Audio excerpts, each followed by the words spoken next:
Hey everyone, this is Adrian from No Counters, No Combos. I just want to start off by wishing everybody a Merry Christmas. Thanks for stopping by my channel and checking out my videos. I hope you guys enjoyed time with your family and enjoyed the time off. But it's day after, back to reality, back to that Dragon Ball Super grind. So I'm bringing you guys my deck profile. This is normally the deck that I run at my locals. I'm actually going one tomorrow at King's Games in Brooklyn, and this will be the deck that I'm running. I'm using the Sun Gohan leader. Gohan is my favorite character, even though right now he's not as prevalent as he once was. But my favorite saga in all of Dragon Ball was the Cell Saga, so obviously this Gohan at that time was my favorite character. So let's get into the deck profile. Now for the leader, front side is very standard, 10k power. His auto is when he attacks, if there's a Goku in the drop area, he gains 5,000 power. So he becomes 15,000 power on the front side, which is pretty good because he could put pressure on awakened leaders. And then he has the regular awaken, awaken at 4 life, draw 2 cards. His flip side has the same auto draw a card when he attacks, but he does have a special effect.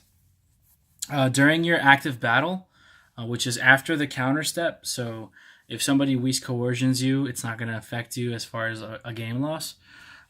But after the counter step, you can activate his effect by removing your drop area from the game. He would gain 5,000 power and triple strike. The only caveat to that is if you don't win the game in that attack, you lose. So it's an all or nothing last chance father-son Kamehameha, which is fitting for this character, especially how everything played out in the anime. So the deck I'm going to show you kind of plays into this whole ability, and it lends itself to board control, early game defense, and then that late game final push to get that final Kamehameha wave in for the victory. So let's go ahead and show you the deck. I don't actually run any 1-drops, so I'm going to show you this card first. Obviously, this is self-explanatory. It's your 10k pump. When you have 4 or less life, you can bring him out, and he gives you 10,000 power, and he draws you a card. Trunks, Protector of Children. Each color leader has a specific card that does this. Green is Trunks, yellow is Dodoria, red is Vados, and blue is Piccolo. So for every deck has to run this card at 4. It's just too good not to. Then for the next card, 4 Bundle of Curiosity Son Goku. So he's a standard card. A lot of decks run him right now. It's a 2-drop, draw 1 card, so he replaces himself. But the main reason I use him is because I need to get his name in the drop area to activate the effect of the front side of my leader. 10,000 power for a 2-drop isn't bad, but mainly he's a good combo card, and he draws you a card. So he replaces himself. Then we have 2 Goten, Family of Justice. I really like this card.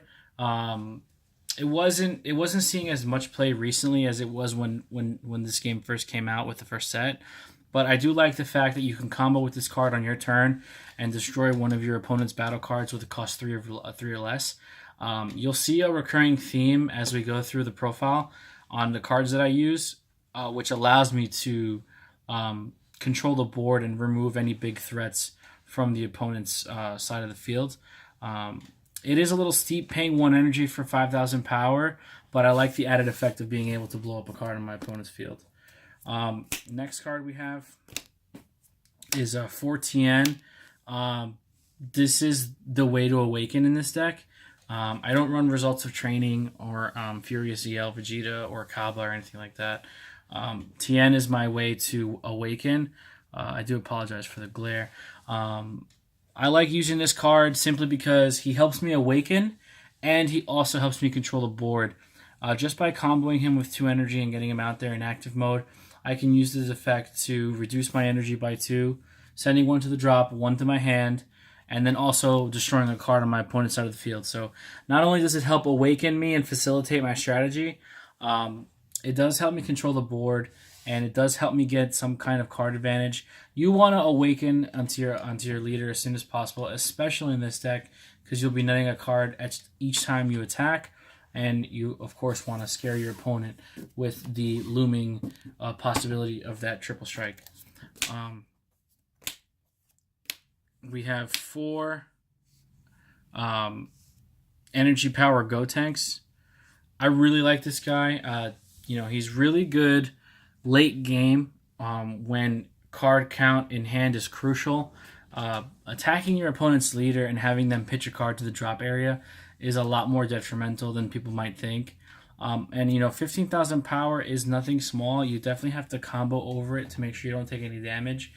He just allows you to put added pressure. The less cards your opponent has in their hand, the less pieces they'll be able to have for combo, which is what helps you win in the end. Because you're not going to drop that triple strike without knowing that your opponent's not going to be able to combo over it. Full power Vegeta. This is more of like a tech choice. I really like this card because of its effect of being able to destroy cards on my opponent's field. He does pop, but he has some restrictions. You can only pop cards with cost 2 or less that equal 3 or less. So you can come and destroy any combination of a 2-drop and a 1-drop, 3 1-drops, or you can just do a 2-drop, or you can just do tokens because they have 0 cost. So he's good for tokens. There are a couple decks in my locals that do the chilled tokens and the Gotenks tokens, so he helps with that. Plus, he's another 5,000 combo, and 15,000 power is still pretty good. But I like him at 2. I might think about putting him up to 4, but for right now, he's good at 2. Next card is Ready to Strike Piccolo. I love Ready to Strike Piccolo so much. It's such a good card. It's a blocker. It's a 15,000 power blocker. It's a zero cost 5,000 combo card. But his effect is when you play him on your turn, obviously you play the card. But then on the end of your opponent's turn, when this card was previously played, they have to discard cards in their hand until they have 6 cards. So for somebody late game who's like just kind of building up their hand advantage, this hurts. If you get somebody who's got like 12 or 14 cards and they have to discard down to 6, you just neg them 8 cards, and that helps with your leader ability because when you go in attack and you flip that triple strike, the less cards they have in their hand, the less combos they're going to have to avoid it. So there's a method to all the madness, To combo with the Piccolo, I do run the fully trained Super Saiyan Gohan. I like this card. I like that it's a 20k attacker on turn 4, so that's a really good curve. I like that he has double strike.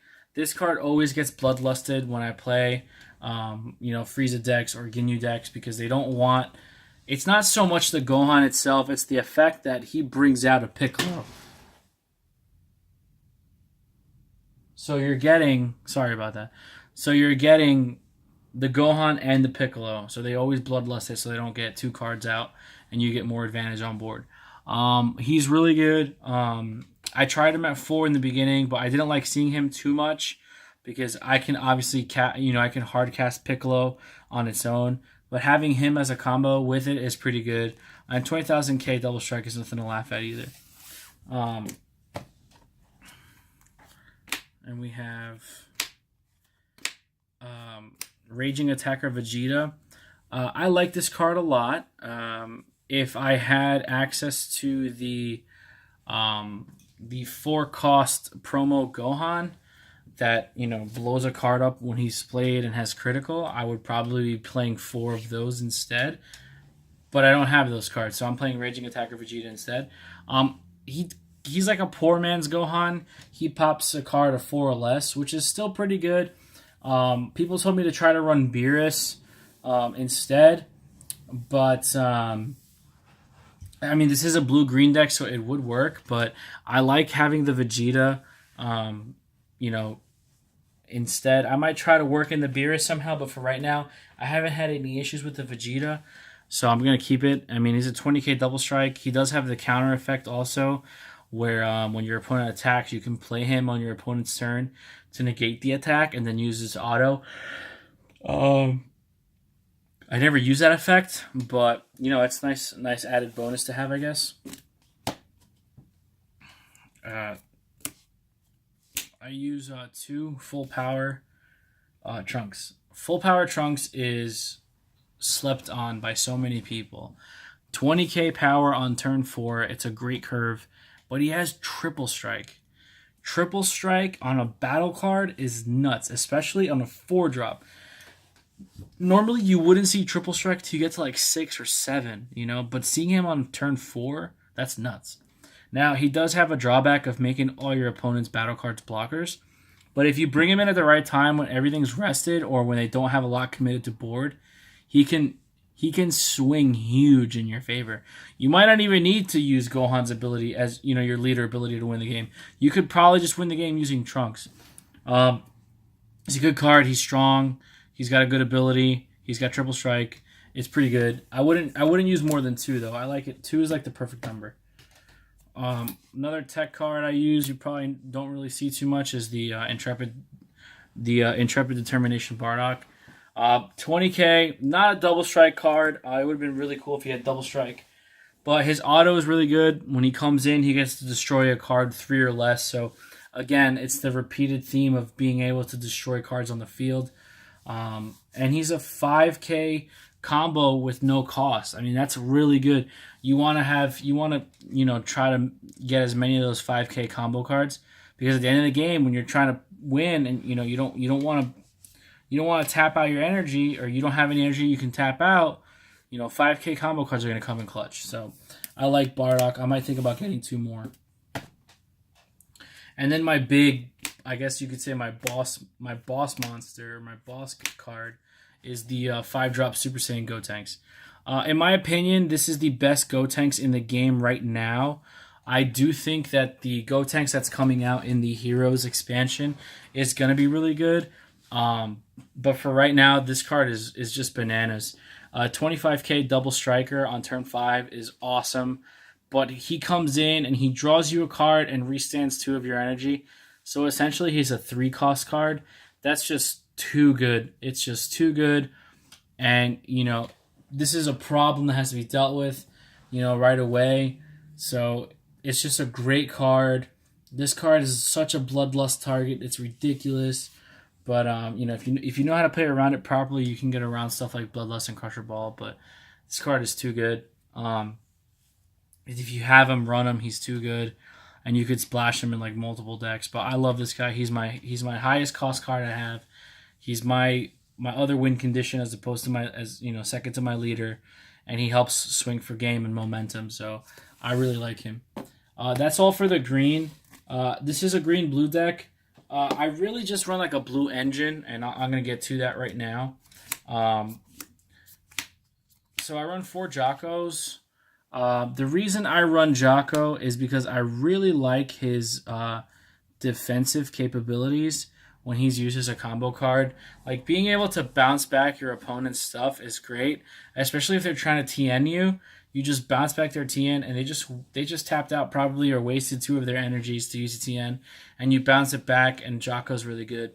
I just like him. 0 cost 5,000 combo, another card that's good like that. He only costs 1 blue energy to play. I never play him as a battle card.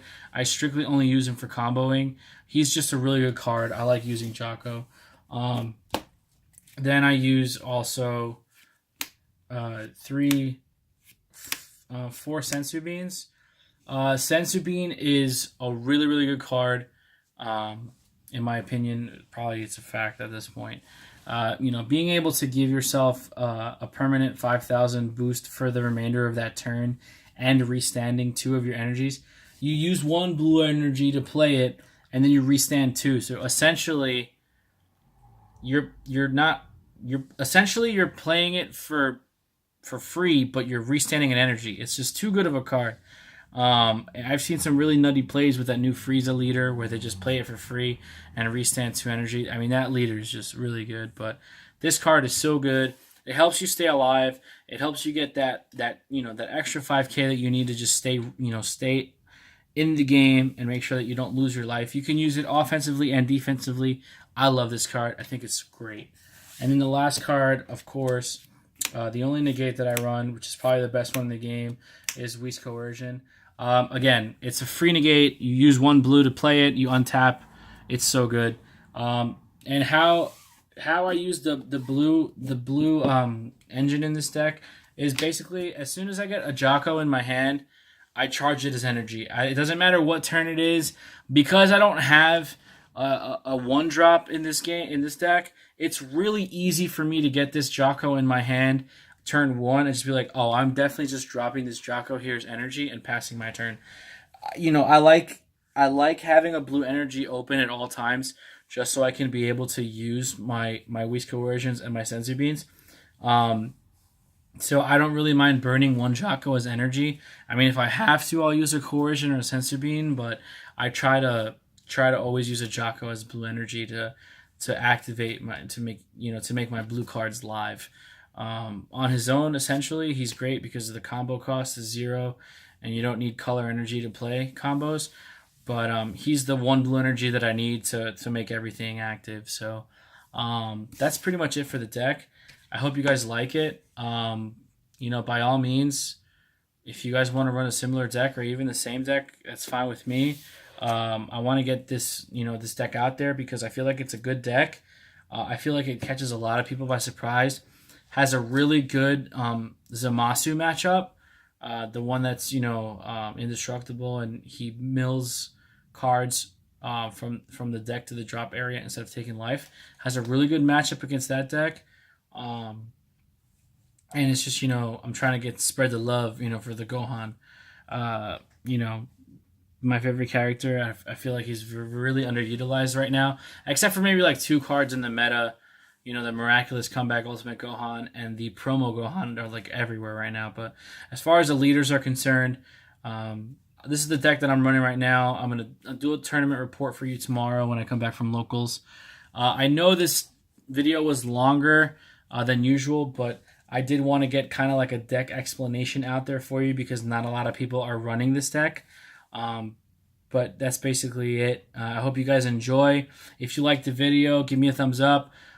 In the comment section below, if you have any advice, any tips, any tricks, any changes you'd like to see made to the deck, by all means, you can contact me at nocounters.nocombos@gmail.com. And that's how, if you want to get in touch with me, that's the best way to do it. Thanks for the support. Thanks for watching. Hope you enjoyed the video, and I'll see you guys soon. Take care.